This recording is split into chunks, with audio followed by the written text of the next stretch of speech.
Something crazy about anxiety that I feel is such a big secret that I've seen no one else talk about, not on TikTok, not on your For You page. And this is probably one of the biggest things that helped me just progress in my healing journey as someone that's had it for 10 years and obviously works as an anxiety coach, which is just mentally checking for your anxiety, right? And this is going to be how to stop it in three simple steps. Now, what this kind of looks like, I just want to define it, right? But before I even do that, I just want to give you guys a quote. I don't know who referenced this, but the quote kind of goes like, don't believe everything you think. Now, every time you have a thought of like, what if this happens, or what if I can't do that, or what if I have that panic attack again? And then you have another thought, and then you have this just cycle of thought spirals where you're just always overthinking about the worst case scenario, like what's going to happen at that job, what's going to happen in the future, or you criticize yourself, you're mean to yourself, you're like, oh my God, you shouldn't have done that, you should have been better, like why can't this go away, etc. Now, what if we had this one superpower where we didn't believe everything we think, and we could actually reduce how much we actually overthink?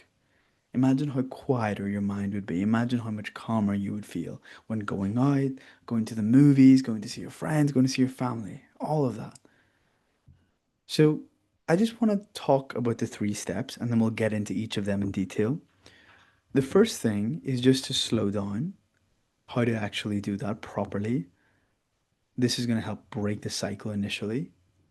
The second step is going to just pause and how to actually really do that, how long to pause, what you should do when pausing if you're doing an activity. The third thing is asking the question once, and I'll explain what question to ask, to notice the present moment and then leaving it alone. And I've got a little metaphor with Lloyd because I had a friend called Lloyd that I kind of used to remember this. So I'll teach you guys that story as well. And it's pretty cool. So wait for the third slide for that. Okay. So let's just define what what I mean by mental checking. So this is when you're actually literally just, like the word says, checking your mind. Like, oh, is the dizziness there? Is the disconnection there?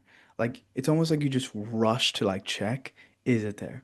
It's kind of like when you're waiting on a bad news from the hospital, right? You're waiting for the phone to ring and you like keep checking, is the phone ringing? Was that the phone? Was that the first sound? And it's like you're waiting for some bad news. It can kind of feel like that. And it's not just checking it once or twice. Sometimes you check it over and over and over again as soon as you wake up, every 5 minutes, when you go to work at lunchtime, every time you give your brain a chance to think, you just automatically resort to, oh, let me check my body, let me check my uh, body for symptoms, whether it's the dizziness, my heart going crazy, whatever. This actually feeds anxiety instead of calming it. So even though we think, oh, we're checking it and hopefully it's not there, even if that might be our intention, this actually feeds your anxiety because it's telling your brain to expect anxiety. It's kind of like if you have a big event coming up, whether it's, oh, it's a social event, whether it's a party, whether it's a work interview, whether it's a long drive. It's like you have an irrational fear and then you create all this anticipation anxiety manually by thinking about that situation. Uh, there's a thing called Murphy's Law, which the more you think about something, the more likely you are to make that situation become real or manifest it into your life. So this kind of does the same thing. You by mental checking, you're Murphy's lawing anxiety. Now, let's just go into the first step, which is going to be slow down. I've said this before and I'll say it again just because it's so goddamn important and people need to be reminded more than they need to be taught. So, literally, I'm sure you can relate to this, which is so not talked about enough with anxiety, but like you feel this constant sense of urgency. Like if you feel a symptom, I need to get rid of it right now.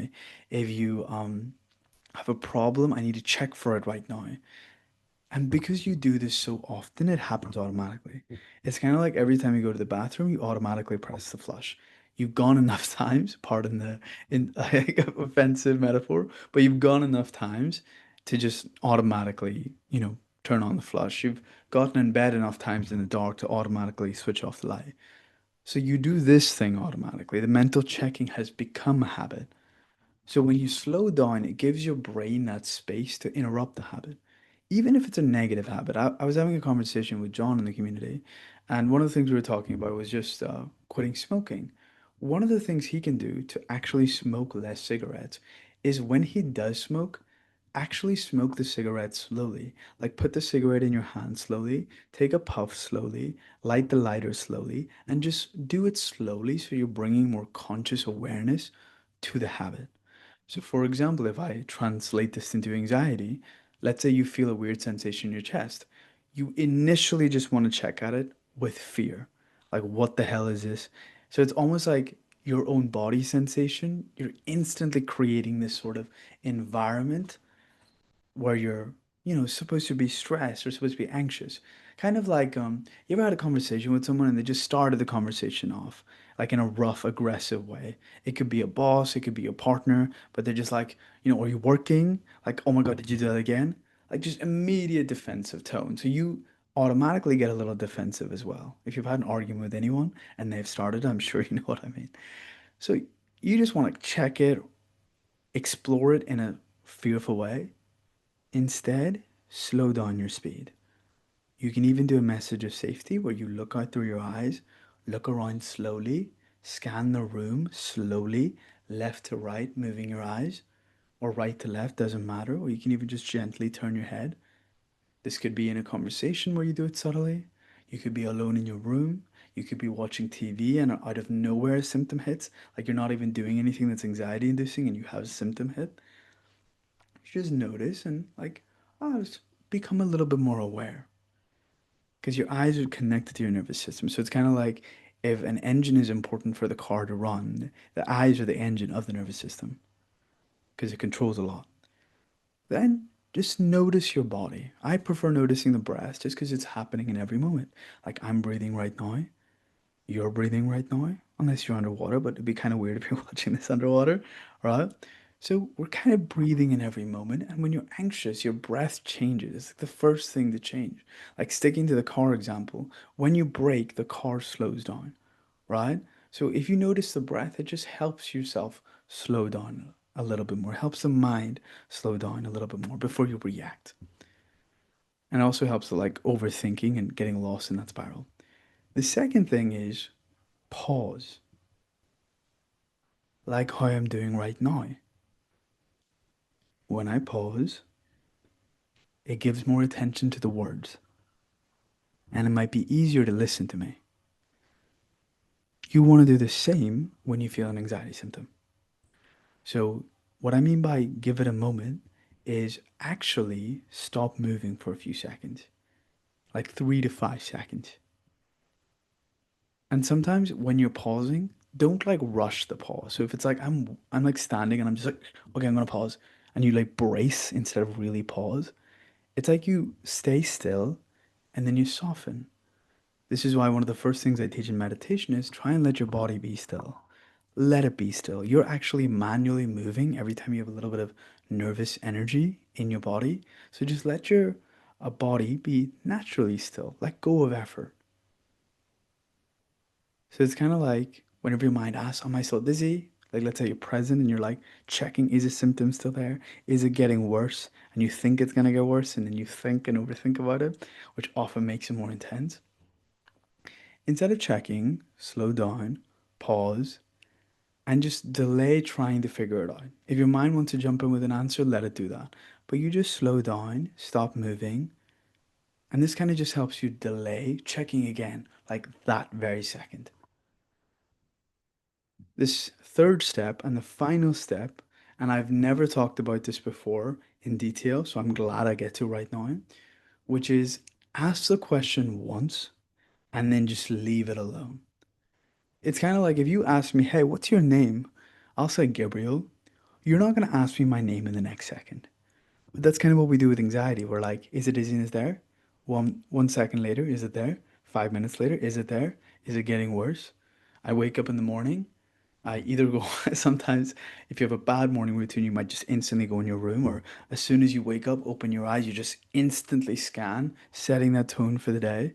Like if waking up in the wrong side of the bed was involved with anxiety, mental checking would be the thing that guarantees you get there. So here's what I mean by ask a question and what question to ask. So, like I said in the first step, you can ask a message of safety like, am I safe? Like, just notice, am I safe? It's okay if I'm not. Like, just be curious, am I actually safe? When I'm talking to my partner, are they trying to kill me? When I'm on a walk outside, am I about to die? Is anyone attacking me? If I'm driving in the car, is a car accident actually happening? So, literally just ask, am I actually safe? That's one option. The other thing you can ask is, how much of myself is necessary? So, for example, if I'm having an argument with my girlfriend, and I'm like, she's like, oh my God, you left out the dishes again. And I'm like, yeah, that's because I did the laundry and I did the vacuuming and you never do anything. And I'm just thinking of examples to be defensive and just argue my point and not take accountability. If I ask myself, how much of myself is necessary right now? A lot of me is necessary to be angry. Like a lot. It's kind of like if you're lifting up a feather, you don't need a lot of energy. But when you're trying to like mentally check, you add 100 pounds onto that weight and you're trying to squat. Right? So that's one thing I love. And the third thing, which is one of the most popular ones, is just what would this be like if it was easier? And I got this from a Chris Williamson podcast where he was doing a plank and the person with him or training him or whatever just shouted out, what would this be like if it was easier? And for those of you that have done a plank, you know that when you do a plank, it's just like you're tense and like 1 minute feels like an hour and like 1 minute feels like you're watching the most boring movie you've ever seen over and over and over again. But because he asked that question, he tensed only the muscles he needed to tense in his body. So all of the other muscles he was unnecessary tensing, he could just soften. And by doing that, it just made the exercise easier and he was in the moment. So these are my suggestions. You can ask another affirmation if you want, like, hey, I am strong, I am in control, I am here, I'm okay. Or you can say something kind to yourself. These are just my suggestions in terms of asking questions. Because by asking a question, you don't assume the answer because it's a question. Like if you've never met me and you ask my name, you're not going to assume my name is Caleb. Or if you're racist, you might, or something like that, right? But you're not going to assume what my name is. It's kind of like you don't know what my favorite color is. So I'll be curious to hear what your favorite color is. And then finally, leave it alone, which means don't go back to the mind for a second opinion. Like I'm going to say that again because it's so important. And it's so important in just being present in your everyday life. You don't need to check your mind for a second opinion if you've used your intuition once. So, if you do notice your mind wanting to check a symptom, or even if you notice that intention and you ask a question instead, just, okay, ask the question once. Not, am I safe? Am I safe? Am I safe? Not, how much of myself is necessary? Next second, how much of myself is necessary? Not like that. It's like you ask a question softly. It's almost like an invitation. It's not where you force an answer. It's kind of like if I'm trying to get toothpaste out and I just squish it, I'm just going to squish all the toothpaste out and I can never put all of that squished toothpaste back in the tub or the little thingy, right? So it's like you just push it a little bit, just as much as you need, and then you leave it. You don't cover the toothbrush with toothpaste. So you soften your body, which means literally like wherever you feel tension, because usually when you're anxious or usually when you're checking, you're raising your shoulders, you're holding your breath sometimes, you're clenching your belly, you're tensing your face, your eyebrows. As you get better at meditation, you'll realize which parts of your body you tend to tense when you overthink or have a symptom. It's usually also the area around the symptom. So if it's a heart symptom you feel, if it's disconnection, you might tense your eyes. If it's dizziness, you might have bad posture, tense your neck, clench your teeth, clench your jaw. So be curious, am I tensing anywhere and soften? Can I kind of let that part of my body release, right? It might even help to do some PMR where you manually tense the muscle for a second, kind of like a closed fist, and then you soften again, soften my hands, soften my fingers. And the final step, which this has served me so well, and it makes staying present easy without so much fear and without so much resistance and struggle, which is just notice and exhale. Now, you kind of do a prerequisite for this, which means you have at least some type of mindfulness. And this is why you slow down and pause, right?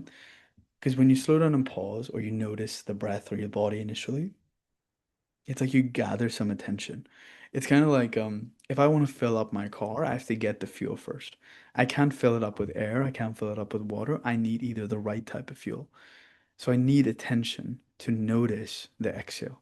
So if you're scrolling on your phone and you're trying to do this at the same time, stop scrolling for a second, relax your body, be still, stop moving, and then notice the exhale. That's very important, right? Or you can move slowly and notice the exhale. That, like, if you take one thing away from this entire presentation, exhale, but stop moving, be still, exhale. And you just let the exhale happen on its own. You don't need to make it longer, you don't need to make it better, just let it happen on its own. Because the exhale kind of feels like letting go. Because you literally have to let the air in your lungs go before you can take the next exhale. Like, I'm going to do it right now, and you guys are literally going to notice the difference in, like, my energy, my tone. So I'm going to exhale. I'm going to just notice I'm just going to notice the next exhale. And I can even feel it. Like, as I'm doing this, I can feel just a little bit easier. You might start blinking, you might start yawning, like, you can almost feel it, right? So let your body exhale, which just means the out breath. If you want to take a deeper breath, that's also okay. And just doing it in your belly, your diaphragm, not your shoulders and your neck, helps a ton. So to kind of recap, right? And just why this works. You break the cycle, you train your brain over time. So instead of mentally checking become the habit, you break that habit by creating a next habit. So kind of like if I'm trying to break the habit of not eating sugar, that means I'm gonna have to break the cycle, which means I'm not gonna buy it at the grocery store, which means when somebody offers me it, I'm gonna say no. So you gotta break the cycle somehow, right? And then by eating something healthy, by eating a fruit or a vegetable or a home cooked meal instead, I'm retraining my brain to do that instead. So just one final summary is slow down, you disrupt it, you stop the cycle, you pause, which means you give it a few seconds, you give your nervous system and body a time to catch up. Especially when you're at work, people tend to rush when they're at work. They tend to rush when they're eating. They tend to rush the meditation, trying to feel better by the end of it. Third thing, ask a question once, practice with different things. You might notice a certain kind sentence resonates with you. Saying I'm okay resonates with you. Maybe taking your hand and putting it in your heart and saying I love you, or you're gonna be okay, or I've been through this before and I'll make it through this time as well. Whatever works for you, just experiment, right? You'll find one that works for you, I promise. And then drop it. And what I suggest, just to take some actionable step away from today, is do it once today. So maybe the next time you notice yourself checking, try and do it once and just be curious what happens.